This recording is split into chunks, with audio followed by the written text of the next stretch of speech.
So yeah, what's up everybody? I thought that I would just real quick, for old time's sake, head back into the world and do a world tour.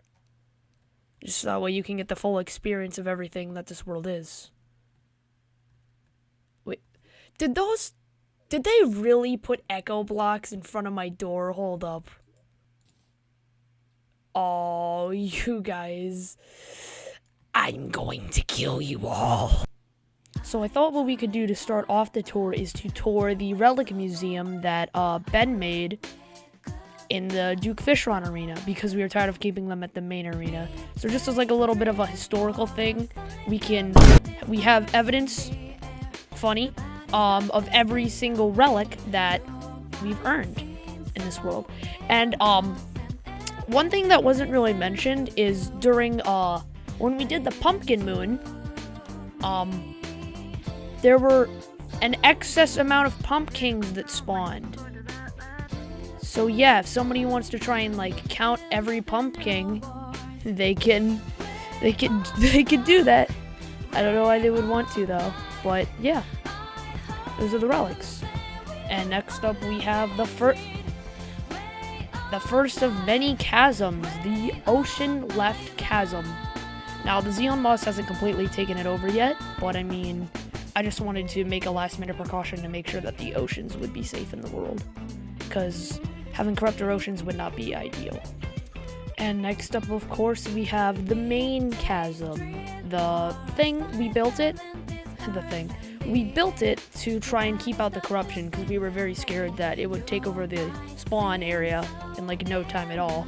But thankfully, the chasm served its purpose, and the corruption doesn't really stand a chance of getting to spawn.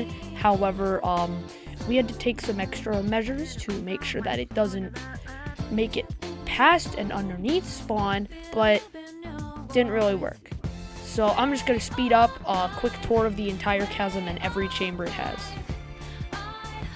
Oh, and an ancient relic here is the fact that I think in one of the episodes I joked about what if there was a Plantera bulb in the chasm, because over here there was chlorophyte, and I joked, yo, what if we get a Plantera bulb? And then we did, so that's cool.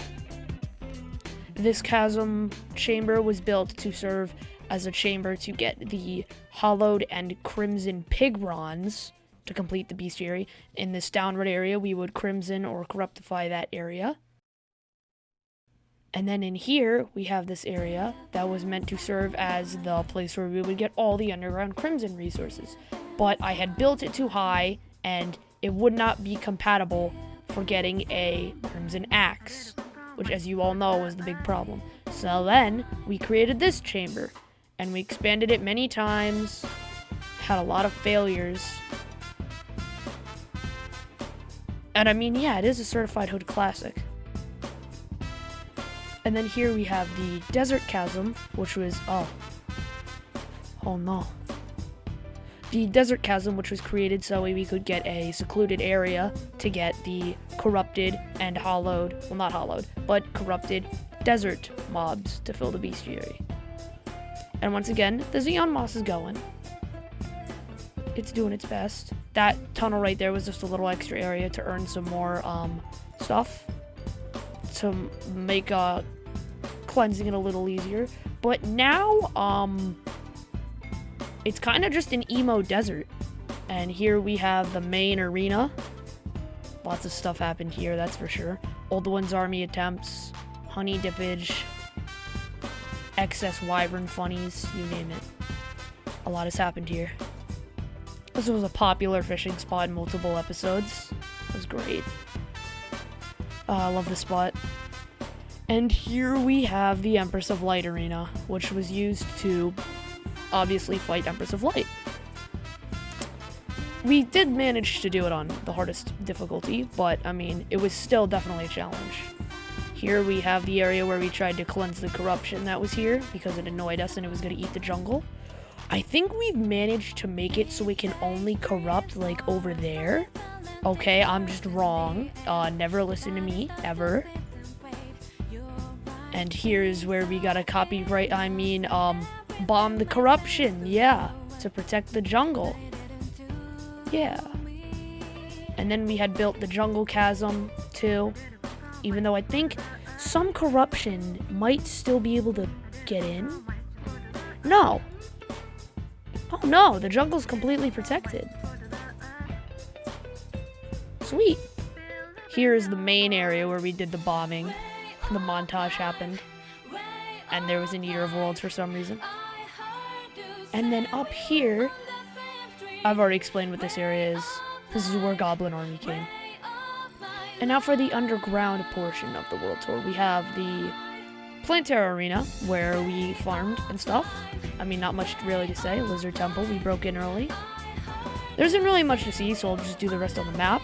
We have the underground desert corruption cleansing area. We have the underground hollow arena, which we used for a lot more than we thought we would. Cave pylon, and a certain shrine right here that I think some of you may remember as a special something. Oh, and the most important part of the entire tour, Xeon Moss moment. And then, of course, there's one more area that we have to check out. The most important area, I think, in the entire playthrough. I mean, funny ocean chasm, I guess, but nah. Domino Sanctuary. Home of the man himself. His famous quote, bunny noises. It's true poetry. And where else would we use the universal pylon? He's such a beautiful boy. Wait a minute. The suspicious looking eye looks at him. That means he's treasure to all of us. Oh, Domino. Oh, Domino. I love that boy. Oh, Domino. And now for the concluding part of the tour. Spawn tour. We have the default house, which has definitely seen some amplifications with a Ancient Manipulator and Defender's Forge. Added stuff over the time, over the playthrough, but for the most part, it's still the 3-story bunker that we know. Over here, we have a thing that I made that I got bored that you can farm banners for. You can just kind of turn it on. It's like a DPS meter, but you're kind of cheating. Well, not really. Well, I mean, now I kind of am. Because if I turn it on and I do this, then I'm cheating. Over here, we have some fun golf shots. We just have the entrance to the chasm. And then up here, we have Logan's house, or Zap's house. Home of funny plants, home of Tavern Keep. That, and you know, a couple other things.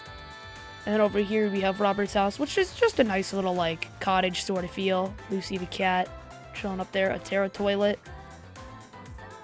And we come down here, storage room, solar room. And then he made like kind of like little mini biome areas. And he decided like at the end to collect a bunch of armor and skins and stuff. But I mean, you didn't get all of them, so it's worthless. Then we have Ben's emo hut that lives, or not hut, castle that lives in the middle of the fairy biome. We've got Wizard, Hannibal the Cannibal. I still remember you from my first episode of the Pylon search. Rosalina Mannequin, because my boy's got some fetishes he needs to work out. All of the gem critters collected, a golden toilet, and then Nebula Monolith. Very cool. Oh, and a key collection, because we have dumb luck. And finally, my house. There isn't too much to say about it. It's just Stardust area. A bunch of random NPCs that don't really matter. It's pretty cluttered, honestly. Storage room. Some of the armors that I used throughout the playthrough that I still have. That's the spooky armor. It's hard to tell. I don't know what he's doing here. He just kind of showed up one day. Creeper outfit. And the Stardust ballroom, though. Very pog. Except there's one thing about my house that I try not to show off for the entire series. The amount of buffs you receive when in my house. Now, it may look like I just have, oh, technically you only have Terra, Prisma, Cozy, Fire, and Peace Candle. But what if I told you I didn't? Oh, that is insane how much I've done with this. I have a gnome banner. That seems like it'd be a rare achievement. Also, floating slime, what you do.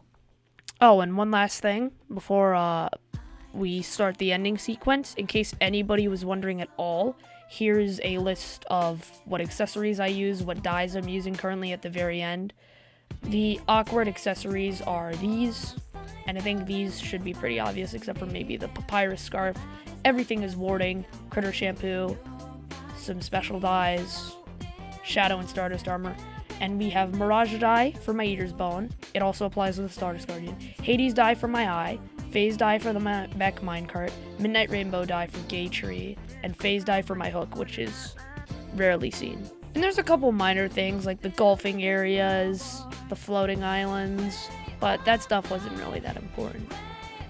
I'll get one quick shot, if I can, of the entire world as a PNG like this. The entire world map in all of its glory. This was a great series to film. It was a lot of fun getting to finally experiment with YouTube and stuff and have this be my first series, final update on one of my favorite games. And I want to say, even though the support wasn't anything insane, thank you to everybody who did support. It means a lot, and I'll try my best to continue producing content at the rate that I do. Thank you.